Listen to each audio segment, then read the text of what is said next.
the Pastor's Heart. I'm Dominic Steele, and thanks for joining us today, caring for our missionaries when they're not doing so well, and especially when coming back from home assignment.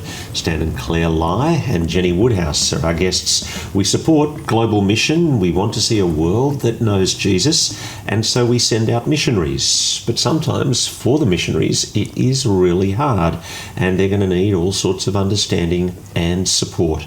Stan and Clare Lie are serving at St Mark's Anglican Church at Pennant Hills in Sydney, but Stan was a missionary with the Church Missionary Society, lecturing in theology in the Middle East and serving at a church in Alexandria.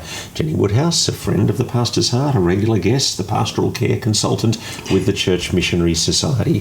Stan, Clare, I wonder if we could start with your heart and your story.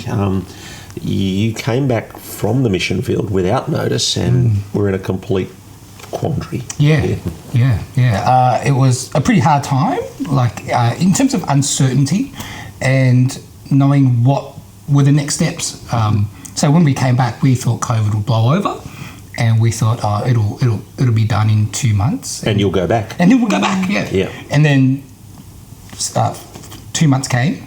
Still hadn't blown over. 6 months. But you kind of spent 12 years or so there, and then suddenly, bang, you're out. Yeah, 8 years. Yeah, 8 years. Yeah, in the Middle East, and that's right. It was just a very quick. We only had 12 hours of notice coming back, so we got an email from CMS that morning when we woke up saying we had flights. They had flights for us ready, and so it was very short notice. We were expecting to go back. Even the way we packed, indicated that we were going to be back pretty soon. So what did you go through, Clare? I think we went through a lot of different emotions about leaving.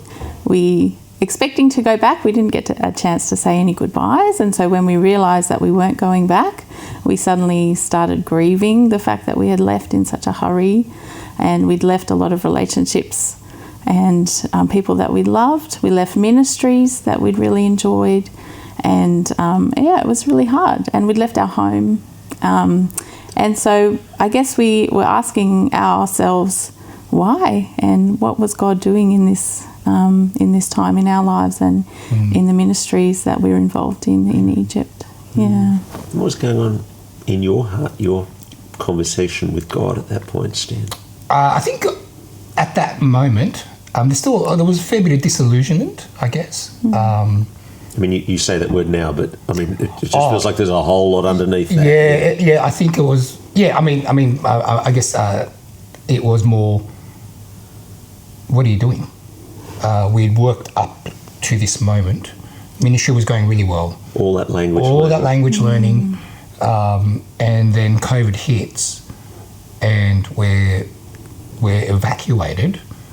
And all of a sudden, we resign from CMS. CMS, yeah. And we were just stuck, and it was a pretty gut wrenching. It still is, right? There's still a grief in that, Dominic, and just trying to think and pray and go, what are you doing, Lord? Why is this happening? The ministry was going well. What's going on? And I take it at that point, neither of you are in a good place. Yeah, it was a pretty hard place to be in. I think it's the ambiguity that really eats at you. And things have changed as well. I feel like when we came back to Sydney and resigned, the church scene had changed within the space of 8 to 9 years that we were overseas. And all of a sudden it was a very different church scene. And how do you find employment, re-enter? Employment was really weird. It was really tricky because in the Middle East, for example, it's always about who you know. Right? To us it sounds corrupt, but in the Middle East it's about who you know, which means that you might be able to get a job. Right. Whereas here, there's the interview is a really big thing. So if you don't interview well, or if you don't have a right CV, you won't get a Guernsey. Whereas at least if you know someone, you'll get a fairly significant Guernsey because it's built on trust in the Middle East. So, what was it like for you in terms of where are we going to be, and all those kind of things. Yeah. Yeah, it was quite stressful. I think a lot of our family life revolved around Stan being able to get another job. That determines where we were going to live, what schools would be available to put the kids in, what job opportunities I might have. And so I think we sort of were hanging on, waiting for Stan to be able to get another job before we could start making any decisions as a family. So that was quite hard. Let's draw Jenni Woodhouse in here. And Jenni, as we've talked, I mean, Stan and Clare's case is, I mean, at one level an extreme example, but it isn't an easy re-entry for many missionaries. That is very true. And when you think about it, so Stan and Clare would have been, they were 8 years on location, but actually many more years before that. Planning. Heading towards that direction. Many years. Some people 15 years more. Yeah, oh, yeah, absolutely. And suddenly gone. Yeah, and you're heading in that direction.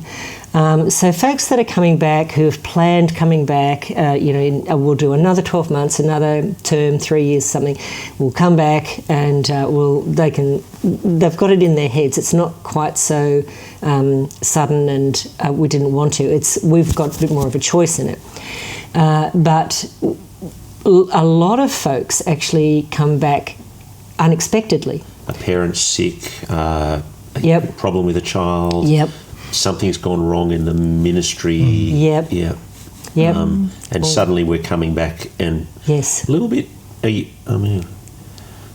is it tail between my legs or is it No, generally not that at all. It's just coming back. When you come back, it's called re-entry, stress, whatever it is. Yeah. Well, I don't think that's so much of a problem because Stan and Clare knew that coming back to Sydney, it's not going to be Cairo. They're not coming back to Cairo. They're coming back to Sydney. They know that. They're not surprised by that. The surprise was coming back to a Sydney that's not the Sydney they left. And so the adjustment that folks have to make, that are so many subtle things day after day after day after day that have changed. Relationships have shifted. I don't fit into my friendship group anymore. Where on earth in Sydney do we buy a house? This is if you're coming back to Sydney. Others might, be going back to other places as well. But then there's the politics have changed. The politics of, well, not just how the country's run, but how the churches are run. The politics of who's talking to who at the moment, what issues are around. If I say an expression that even 2 years ago back on home assignment was fine to say, now it's not fine to say anymore and I get glared at. Or whatever it is, it's just day after day after day. I remember Libby Leach coming back and many, many years in France, and she came back and went to the shops and took her groceries to the cash register, and he said, "Is that PayWave?" And she said, "I'm sorry, what was that?" And this is all in an Australian accent. Yeah. She looks Australian, she is Australian, she sounds Australian. He says, "Is it PayWave?" And she said, "I'm sorry, what?" And he said, "Is that PayWave?" And she said, "I can hear the words you're saying. They're just not making any sense." So Opal cards. There was an expectation that they would know. Absolutely, about, absolutely. how to pay for a credit card. Yeah. With a credit card. All of those kind of things. But relationships in churches and what's going on and who do you talk to? I remember chatting with Stan and Clare when you first got back, and Stan saying, "I don't know how to get a job because I don't know the relationships. I don't know the bishops. I don't know who I talk to anymore. I just don't know." Stan, as I was talking to some people about this ahead of this interview, and there are the initial interviews and initial issues and initially leading support, but actually 12 months later, I'm feeling depressed. Do you want to just take us into that kind of space a bit, Clare?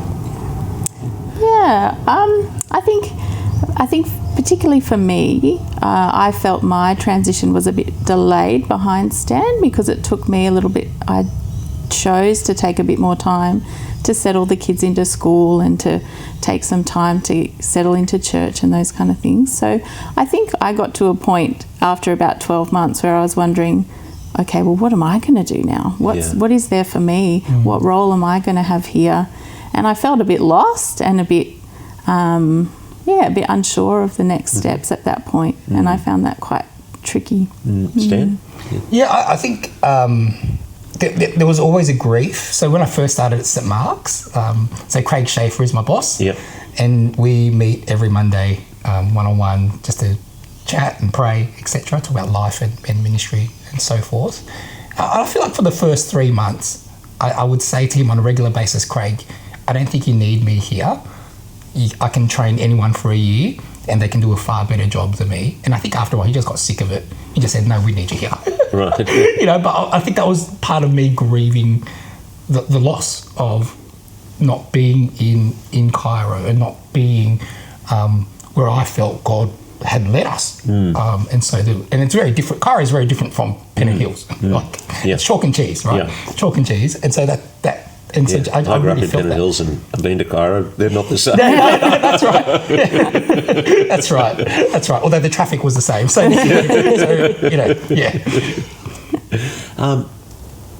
What did you find difficult about moving into this job? Because it's quite a different job, being youth and things at Pennant Hills to theological lecturing in Alexandria. Yeah. I think one of the different things about ministry, just in general in Sydney, what we've noticed is it's really busy. Like we are ultra busy in Sydney, and it's not just busy, but there's a certain level of output and quality that is required, and it's quite high. Like it's really high. So I feel like I'm working far longer hours in Sydney than I was in Cairo to a certain degree. Because in Cairo, it was far more relational. So I was giving lectures. I was preparing for lectures, but I was sitting with the students. I was ministering to people at the cathedral in Cairo and trying to encourage fellow gospel workers. And it was a far more slower pace of life, which allowed for relationships, which I'm trying to do here to a degree, but it's quite limited. It's really limited. And you're part of a fast-moving machine, and you got to run with it. That's right. Like if I slow down, like I'll be left behind.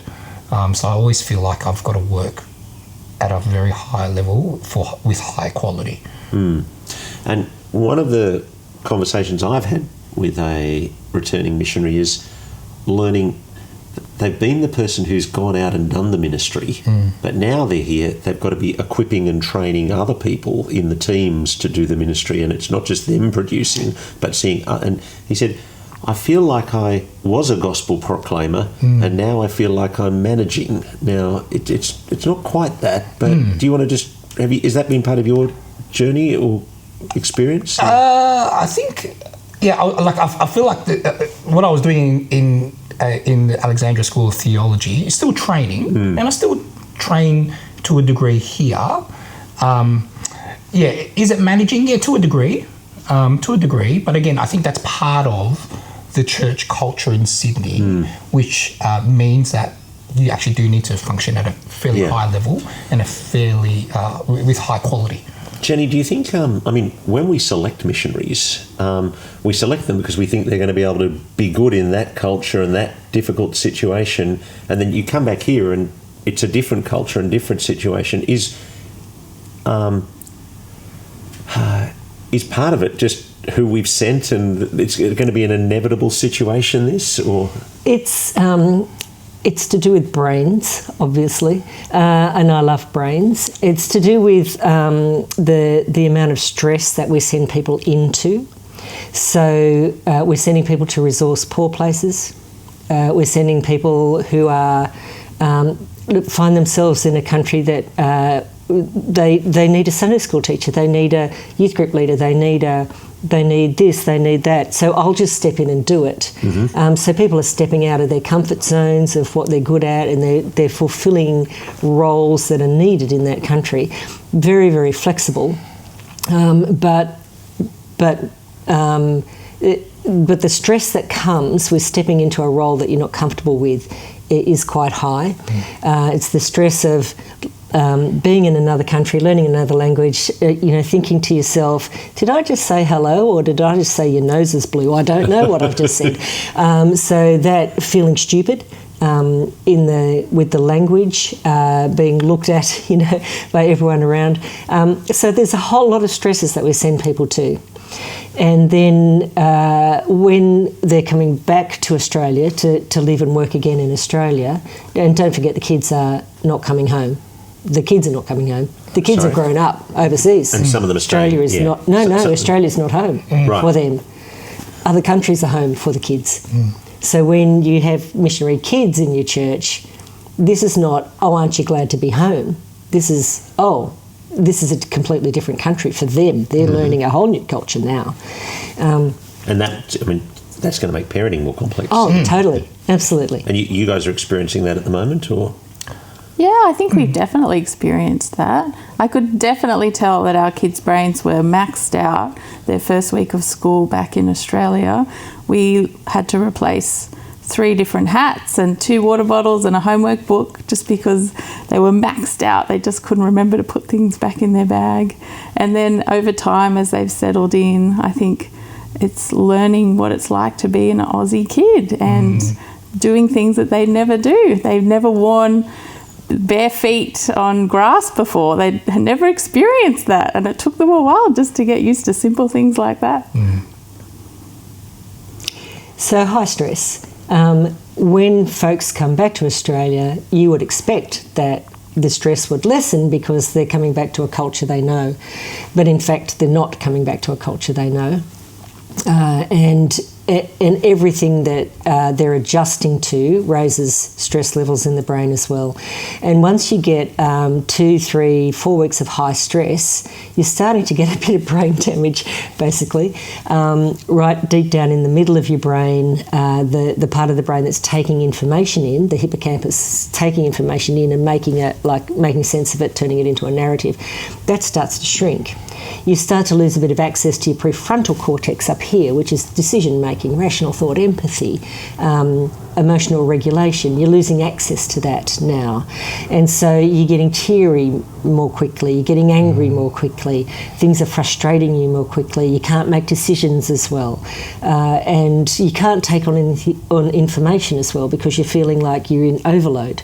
And so we've found that, so Gary Dibley and I offer to go to churches when people are being employed by churches and speak with the missionary, ex-missionary, and the minister or the ministry team, just to talk through what the ex-missionary is actually going through at the moment and what's happening in their brains. Let's do that conversation in a moment. Sure.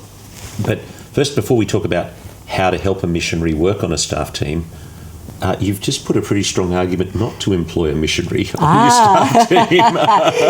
And so I just want to, you've almost persuaded me not to employ a missionary. Let me keep talking then, Dominic. That heals. It heals. It's fine. But it takes a while. But what are the issues on employing a missionary? I'm in a situation where I've got to put a staff member on. Yes. And a missionary might apply. Yes. And somebody who hasn't been to the mission field might apply, and I'm thinking the hasn't been to the mission field sounds simpler. Yes, in the short term.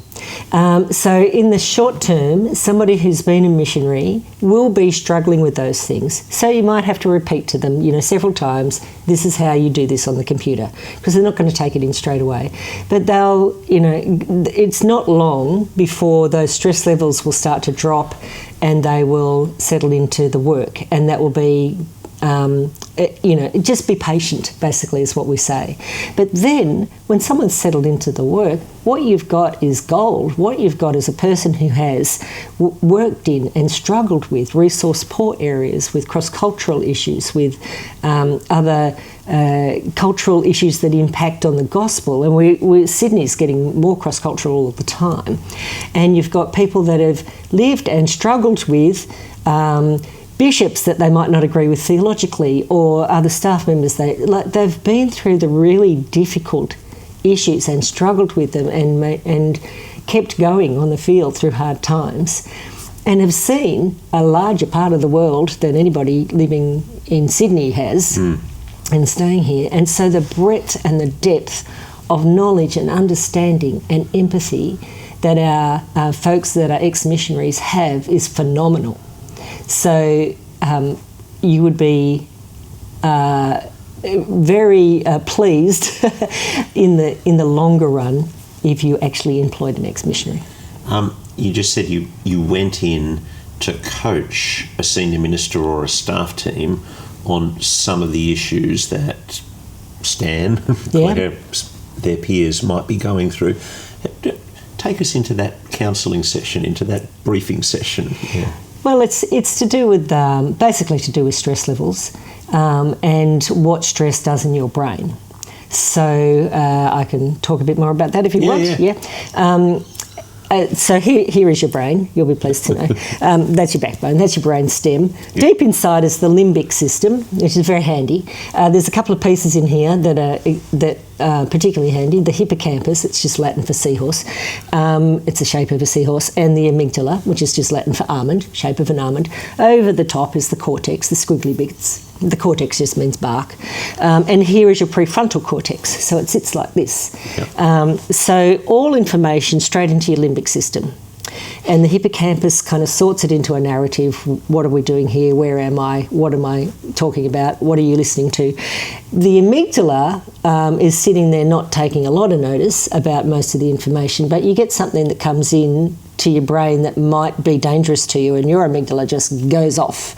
Pump you full of adrenaline, pump you full of cortisol, sets off your fight-flight system before you've even got time to even know what it is that set off your fight-flight system.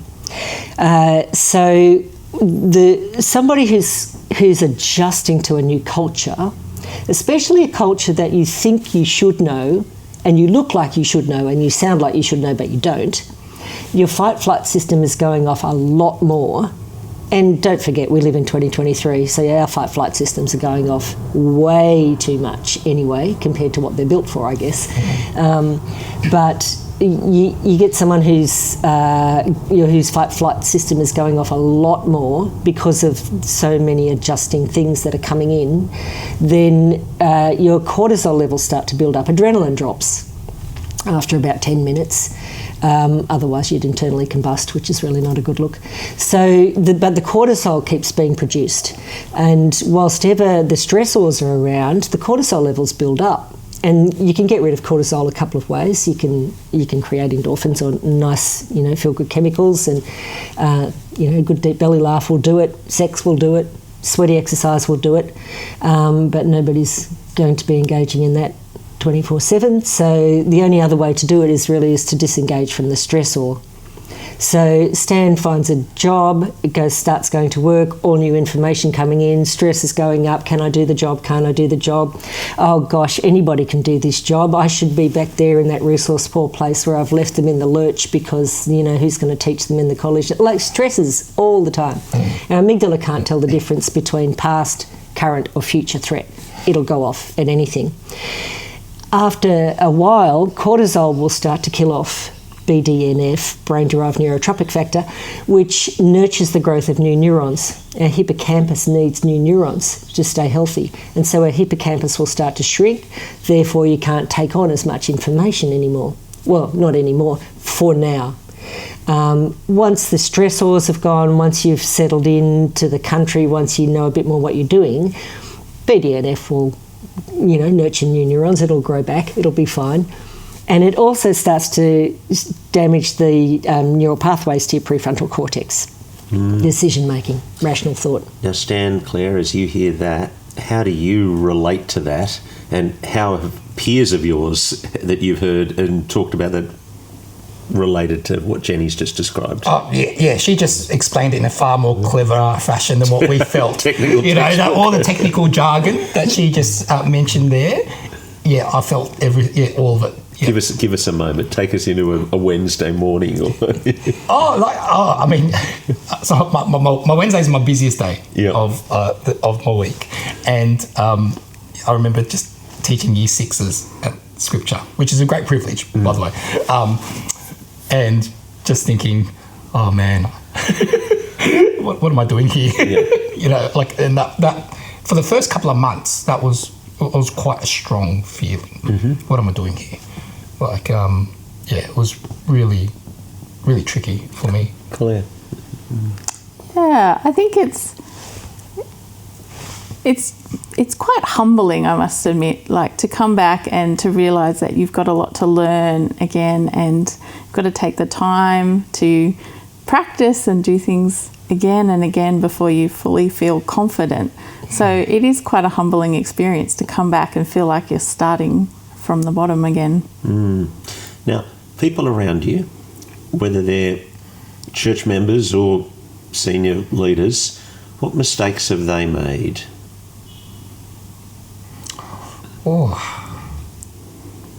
I don't know mistakes per se. What have we done that has made it harder for you? I don't know about at Pennant Hills, at St Mark's. Well, when we first arrived, we didn't have anything, and so the senior minister just said, "What do you need?" And so we just gave him a list of everything we needed, and it was provided for us by the congregation. It was just their kindness in that. Fridges and couches. Yeah, fridges and couches. Yeah, because we didn't have anything like when we came back. Yeah. And all our stuff was in boxes in Cairo, waiting to be shipped back. You're thinking something there, Claire. I think one of the things that I found a bit hard was people just didn't ask a lot of questions about our time overseas. Yeah. We didn't get an opportunity to share with people much about what we'd experienced or about the ministries we'd been involved in there. And so I found that a bit isolating and a bit hard. You're kind of grieving on your own. Yeah. Yeah. Jenny, what's normal? Yeah. If anything is normal. In terms of what could we do better, or what have we done wrong in caring for our missionaries who are going through trauma? Yeah, I think expectations is the first thing that comes to mind. We would expect you look the same as us, you sound the same as us. Oh, you've been somewhere else for a little while, but now let's get on and do this. Yeah. Without, I can see myself thinking like that. Yeah. And getting frustrated that why haven't you done this yet? Why haven't you done that? Why am I repeating myself? Why aren't you taking this in yet? So having high expectations, or not high expectations, but having expectations that somebody who's just changed hemispheres suddenly with their kids and has nothing, and by the way, you sent us, so why aren't you all out there offering jobs to look after us when we get back? So we're happy to send missionaries, but they're not. We love it. We call for missionaries all the time at summer schools, especially around the country. We call, come be missionaries, come be missionaries. But when they come back, it's like, oh, really? Oh, yeah. Like you were saying, well, I've got a missionary that I can employ, or someone that's been here that I can employ. Oh, this sounds easier. Well, actually, I've sent you. Why aren't I, running after you when you come back to say, please come and work with us? And just looking after our missionaries generally that way, in providing work for them, in providing community for them, I guess. I think one of the positive things with what Craig has done, he's actually really looked after me personally. I mean, he's a hero in my mind. Yeah. Like in terms of personality, we're very different. Right? He's the clear, no nonsense guy. I'm a little bit chaotic. I just want to hug everyone, type of guy. And but we get along quite well. Yeah. And he really does care for me and look after me, and I think I've really appreciated that. I think my encouragement to those with the authority to employ is to consider partially caring for your staff as well. I mean, I remember Greg Lee came to Moore College. I think I was in second or third year, and he used to say, and I don't know whether he still says this, but he only employs people he can partially care for, and I've always taken that to heart. Yeah. And Craig has done that for us.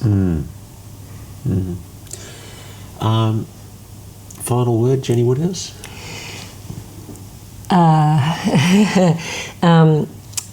The privilege that it is to be in the pastoral care position at CMS and be on the pastoral care team amazes me every morning. I'm so thankful for it. because I think it's such a necessary thing if we're asking so much of people as to pack up life and kids and relationships here and head to the other side of the world or Northern Australia, wherever they've gone. We've asked so much of them that I just want to, I can't do enough to care for them, I guess, and it's such a privilege to be able to. Thanks very much, all of you, for coming in and talking to us and sharing your pastor's heart with us. Our guests on the Pastor's Heart are Stan and Clare Lie. They're at St Mark's Anglican Church at Pennant Hills in Sydney, and of course they were serving as missionaries in the Middle East, and Stan lecturing at a theological college and then serving at a church in Alexandria. And Jenni Woodhouse is pastoral care consultant with the Church Missionary Society. You've been listening to the Pastor's Heart, and my name's Dominic Steele, and we'll look forward to your company next Tuesday afternoon.